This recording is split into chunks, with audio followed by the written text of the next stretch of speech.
Good evening and welcome to the Oprah Show. Tonight we have a very special guest to interview, a female leader in psychology, Mary Ainsworth. Her research in developmental psychology defined attachment styles in babies and how attachment affects their future lives. Please welcome to the stage, Mary Ainsworth. Whoa! Mary! Thank you, Oprah, for having me on the show tonight. What exactly got you into psychology? All of us want to know what sparked the fire. It all started when I was 15. I read William McDougall's book, Character and the Conduct of Life, which helps me learn how to look into oneself to explain one's behavior instead of external factors. Obviously, learning must be very important to you. What kind of places did you study and research at? I went to the University of Toronto in 1929. I was in the honors psychology program with only 4 other students. I earned my bachelor's in 1935, my master's in 1936, and my PhD in developmental psychology in 1939. I fought gender differences and biases throughout the workplace, especially at Johns Hopkins. What do you think was your most influential research study? Well, since I am a developmental psychologist, all of my research is important because it explains all of us and how we all grow up, mature, and become who we are. Although my most well-known research study was about attachment styles in babies. Can you describe the basics of that study to us? Actually, I prepared a video to show my study what it looked like as it was occurring.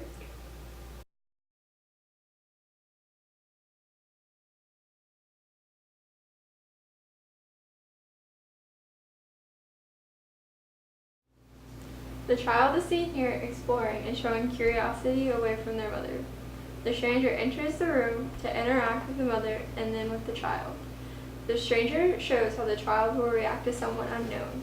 In this situation, the child is interacting with the stranger with the comfort that their mother is near. When the mother leaves, the child becomes very upset and cannot be comforted by the stranger.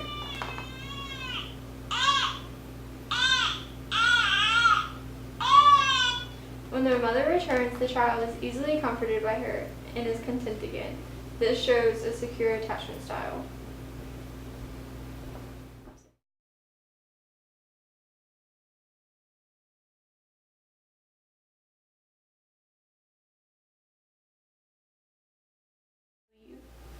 The child is seen here staying close to the mother and showing little curiosity to explore. The stranger enters the room and converses with the mother and then to the child to show how the child will react to someone unknown. In this situation, the child does not interact with the stranger. When the mother leaves, the child does not seem overly upset, but is more confused and worried. When the mother returns, the child ignores their mother to some degree. This shows an avoidant, insecure attachment style.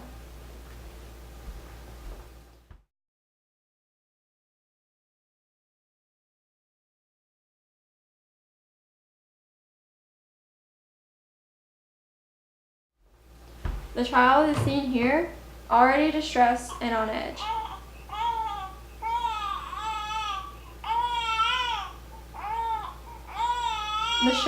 The stranger enters the room to show how the child will react to someone unknown.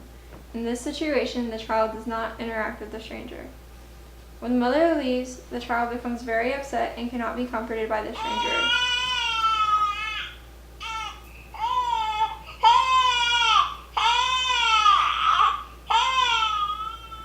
When the mother returns, the child resents their mother for leaving them and is not easily comforted. This shows an ambivalent or resistant insecure attachment style. That was it. That was very interesting, but I'm not so sure that I or the audience really gets it. This is surely some deep stuff. Can you please explain it further for us watching tonight? Well, first, I put babies in a strange situation, which you saw in the video. By strange, I mean novel, but not overwhelming. While observing the children's responses, I paid special attention to how much the child explores the room on his or her own, and how the child responded to the return of his or her mother. How did the children respond in the situation? As you saw in the video, there are 3 basic patterns that all children will fall into. Securely attached children will explore freely, but will still be happy upon the mother's return. Avoidant insecure children will not explore much and will not respond very much to the return of their mother. Ambivalent children will not explore much and will get great separation anxiety, but then will reject their mother's attempts to comfort them upon her return. This type was found after my research, so I did not experiment on this, but as a fun fact, disorganized insecure children explore very little and then are confused upon their mother's return. That is all very interesting, and I have some questions for you when we get back. But now, a word from our sponsors. Have you just had a baby? Yes. Are you starting to feel depressed and you don't know why? Are you suffering from mood swings, anxiety, sadness, irritability, crying, decreased concentration, or trouble sleeping? Have you had a history of depression? Are you having relationship issues? Do you have a weak support system? Are you having financial problems? Have you experienced any stressful event in the past year? Was your child unplanned or unwanted? Yes. You might be suffering from postpartum depression, a disorder caused by the imbalance of hormones after childbirth. If postpartum depression goes untreated, it can lead to suicide or the murder of a child. Is there a cure? There is now with Sarah DeCrave Chewy SRRI gummies made specifically for women with postpartum depression. What are SRRIs? SRRIs are used to put more serotonin in the bloodstream. They're used for all types of depression since serotonin is the neurotransmitter that makes you happier.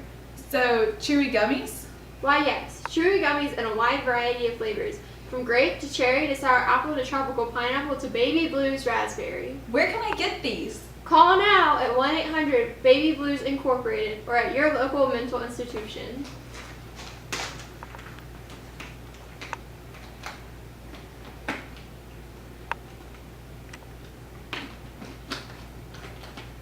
Warning, an excess of serotonin can cause anxiety, insomnia, sexual dysfunction, gastrointestinal disturbance, fever, tremor, death, coma, seizures, cardiac pathology, or Alzheimer's.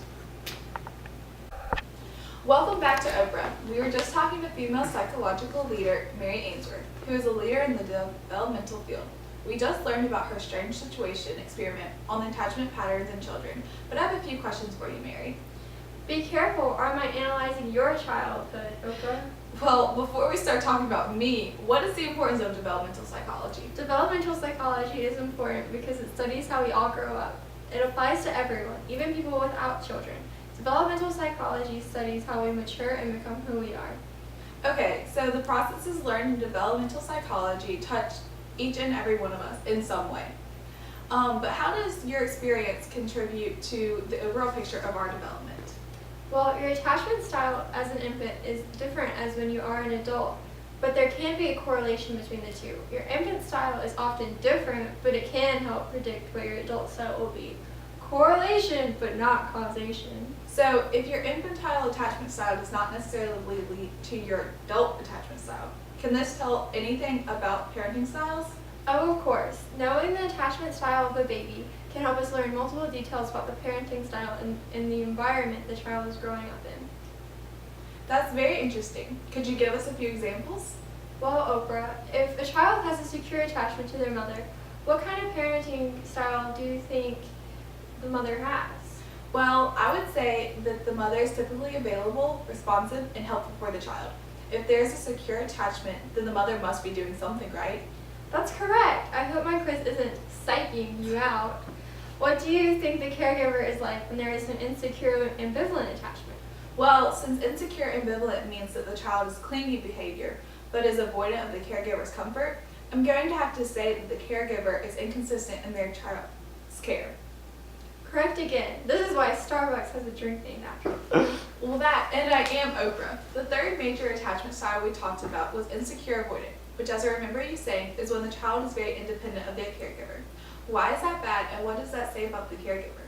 Well, on the surface, it does not seem that being independent will make an attachment insecure. But when the child is distressed, he or she will not look to the caregiver for comfort, which could mean that the caregiver is rarely there in times of emotional distress. As many of my viewers know, I was sexually abused as a child. Could that affect my attachment style as I grew up? As a developmental psychologist, one of the things I look at is how relationships affect our maturation. And yes, any traumatic event that occurs during infancy can affect how we develop our relationships in infancy to childhood to teen years to adult life. If an infant were to be sexually abused by the caregiver, it would most likely lead to an insecure, avoidant attachment since the caregiver does not give comfort in that emotionally distressing situation. I'm learning things about myself today that I never knew before. My research is important and can help us learn new things about ourselves because each parenting style is very different, but key concepts are the same. So a lot of infantile and toddler behavior towards the caregiver becomes the same too. This has been one of my most interesting interviews. Thank you for meeting with me today, Dr. Ainsworth. We all have learned something new and valuable. And it has been a pleasure, Oprah. Audience, if you look underneath your seat, you will find a free sample package of Ceratocrave gummy vitamins. Thank you all for coming.